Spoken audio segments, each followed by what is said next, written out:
Hello everyone, and welcome back for another gameplay review video where we take a video game off the shelf and then play it through and give you our review. Today I'm going to be playing a game called Apsulov End of Gods. And this comes from developer Angry Demon. It is available for the PlayStation as well as Xbox One, Xbox Series X and Series S, and I know it's available for the Switch as well as PlayStation 5, and it originally came on the market through PC. So it's hit all the platforms by now. This was released back in August of 2019. I know this is an older game, but I wanted to give it a good playthrough. I've seen, bits and pieces of this game on other channels that have reviewed the game. So I wanted to go ahead and do that myself. So I'm going to do things a little bit different. I think what I'm going to do is I'm going to do the intro. Then, of course, I'll show you some gameplay.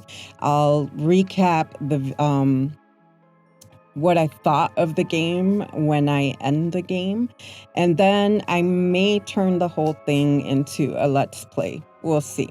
Now, there is some things that I should tell you about this game. Number one, it is a mature game, so this is definitely not for teens or children. This is 17 plus. There is very much some gore in this game. I will tell you that. So I'm going to try not to give spoilers in the review video, but if you do watch the Let's Play, if I do post that, then know that you will have spoilers. But yeah, there's a lot of gore in this, so definitely not something that you want young children to be playing. So I think we are ready to begin. Let's start a new campaign or new file, and let's dive right into Apsulov End of Gods.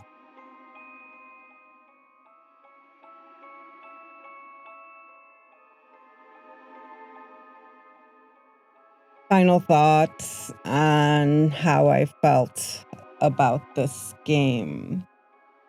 Let's lower this a bit. All right. So overall, I did enjoy playing this game. It's a good length game. There were some things that I did enjoy. The Norse mythology was great. The graphics for 2019 were great. The controls were not bad. I was able to get to, get used to them very easily. Some games, they switch up the controller options, and it's hard to really get a grasp on them. Oh.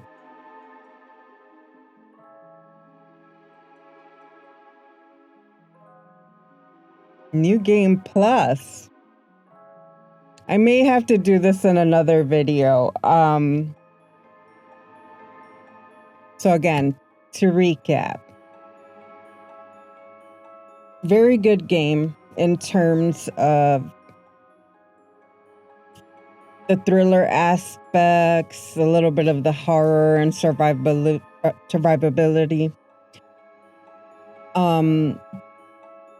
Otherwise, the storyline was easy to follow and I enjoyed it. I did like the Norse mythology weaved into the storyline, getting a little bit of background on, gods and how the developers perceive them and the myths and everything.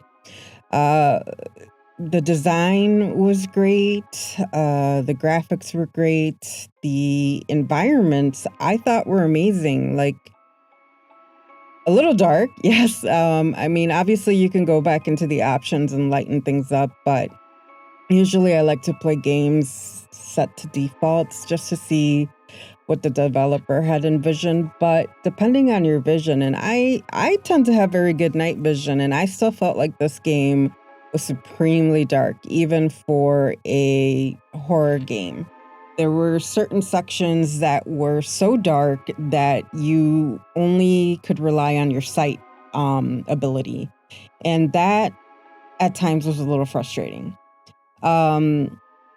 So that the section in the caverns, that section to me was really frustrating and a little redundant, just follow one maze after another in the dark. And that was just a little too much for me. If you're a fan of stealth games, this is definitely up your alley.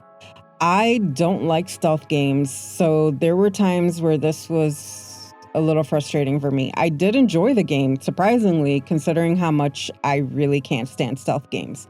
I really would have liked to have at least the option to maybe, throw something to distract your enemies, or better hiding options, or at least a melee. Um, that I would have really, I think that would have made this game a little more enjoyable, because there were sections where I'm just like sitting there waiting for the guy to move, to go through his animation. And while, yes, during stealth games, that's usually what you have to do, there should be an element of, let me kind of distract them, like you have in like The Last of Us and other games of similar ilk. The other thing I would say that does need a little bit of revamping, maybe, or hopefully the next time they come out with a game, they'll include a map. Even if it's just a map that gets drawn as you go, I would have found that a lot very useful. I mean, there were times where I had to backtrack on myself, and I'll probably cut some of that out of the videos, but it was a little tough. I'm terrible at remembering directions sometimes in video games, and I rely on the map sometimes to kind of just guide me back to where I need to be. Um, a good amount of save points that I do have to give them, especially considering that in the end, like especially this end section, if you die, you go back to the last save point. So I made sure to save at every single point. So if you are playing through this game and you try to risk it all, be careful. And then the other thing I would say too is the crosshairs. Oh, those definitely need some improvement. The crosshair was so tiny that I could pretty much not see it. Now, while that did help with the immersion level in this game, where it just felt like I was really immersed into it, there was, it's a really true first-person perspective where you don't have hands most of the time. You don't really see your body most of the time, which usually takes me a little bit of getting used to. I think it took me about 2 hours to get used to that view. But the crosshairs were so minuscule that, I had to kind of like search and see them when I was trying to activate things, and it's in white.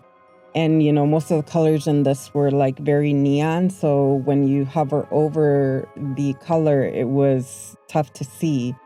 And so if you're going to make the crosshairs that small, then you need to make the actions a little more visible. So like, especially in the elevator, when I was trying to switch between floors, it was really hard to tell which floor I was actually kind of targeting. And when you're running, sometimes from enemies, you're not really looking. You're just like, let me get out of here.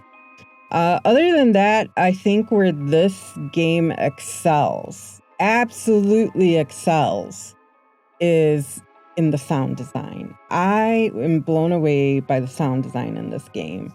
I'm wearing studio monitor headphones, which have limited like 3D noise capabilities.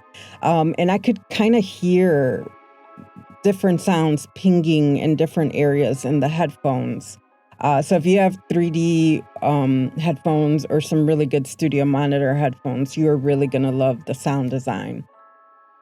So that, I think, was perfectly done. The soundtrack was also very well done. The triggers, the sound cues were right on point. So yeah, I definitely would say that this is a good game for all of those things. So to recap, really fun game to play. This is definitely a game for a mature audience. Lots of gore, sometimes a little too much for my taste.